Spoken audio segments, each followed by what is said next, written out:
क्या आप जानते हैं कि एआईबी एग्ज़ाम क्लियर करना मैंडेटरी हो गया है और एआईबी डिफ़ॉल्टर्स को स्टेट बार काउंसिल से डिबार्ड किया जाएगा। आइए जानते हैं इस वीडियो में।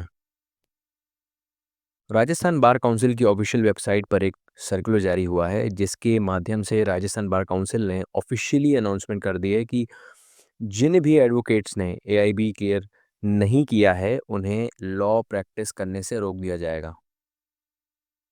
बार काउंसिल ऑफ इंडिया में रजिस्ट्रेशन हो जाने के बाद में आपको सीओपी मिलता है, सीओपी नंबर मिलता है, यानी सर्टिफिकेट ऑफ प्रैक्टिस नंबर। और इसको आपको हर 5 इयर्स में अपडेट कराना होता है। ये एक छोटा-सा प्रोसेस है, आपने जो समझ लिया है कि एआईबी की इम्पोर्टेंस क्या है, क्यों एआईबी क्लियर करना ज़रूरी है। लाइक करें और वीडियो को एंड तक देखें।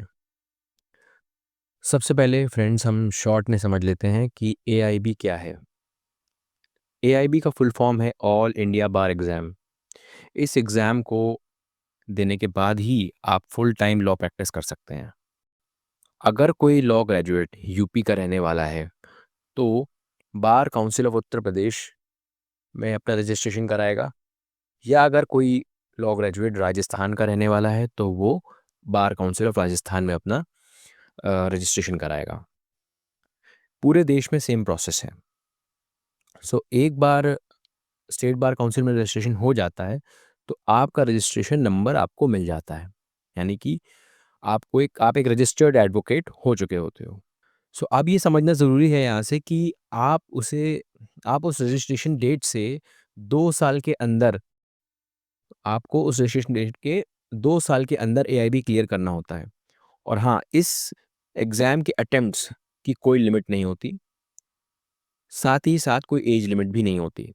अब फ्रेंड्स यहाँ पे हम आगे समझते हैं कि जो ये बार काउंसिल ऑफ राजस्थान ने एक नोटिफिकेशन जारी किया है अपनी ऑफिशियल वेबसाइट पे, जिसमें उन्होंने इसको क्लियर कट एक सर्कुलर के रूप में, एक लेटर के रूप में जारी किया है कि जो भी एडवोकेट साल 2010 से पहले साल 2010 के बाद के ग्रेजुएट्स हैं और जिन्होंने ऑल इंडिया बार एग्जामिनेशन क्लियर नहीं किया है, उन्हें डिबार कर दिया जाएगा, उन्हें प्रैक्टिस से रोक दिया जाएगा।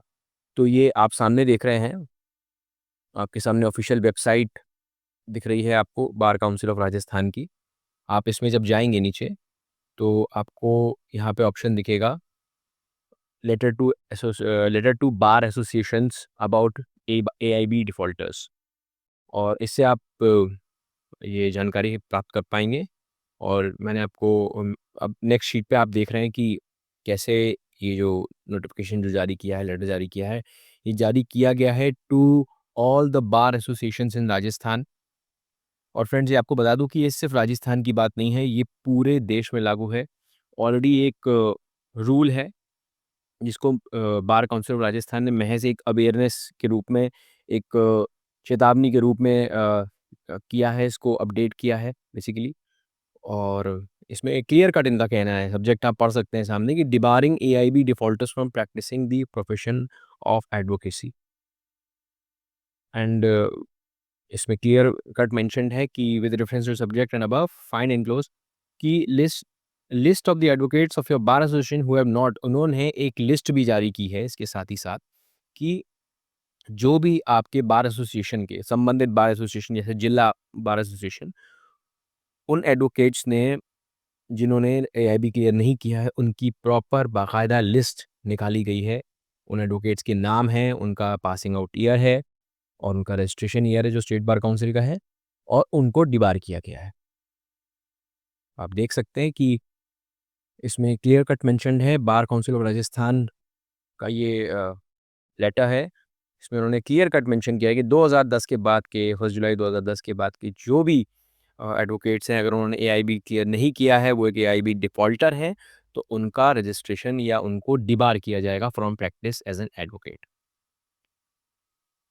Friends, it is very important to clear this AIB exam, because after जब तक आप अपना एआईबी एग्ज़ाम क्लियर नहीं करेंगे, तब तक आपको सिर्फ़ और सिर्फ़ 2 साल का वक़्त रहेगा आपके पास, आपकी लॉ ग्रेजुएट कंप्लीट करने के बाद में, जो आप रजिस्ट्रेशन कराओगे। और उसके बाद में आपका जो ये प्रैक्टिस है, वो बहुत ज़्यादा हैम्पर होगा। ये सबसे ज़रूरी है। अब आप भले ही अपने प्रैक्टिस में बहुत ठीक हो गए हो या शायद आप जुडिशरी की प्रिपरेशन कर रहे हो या कोई भी आपका एपीओ की प्रिपरेशन कर रहे हो, बट ये जो इम्पोर्टेंस है, ये जो इस चीज़ की, इस एग्ज़ाम की इम्पोर्टेंस है, ये बहुत ज़्यादा बढ़ चुकी है।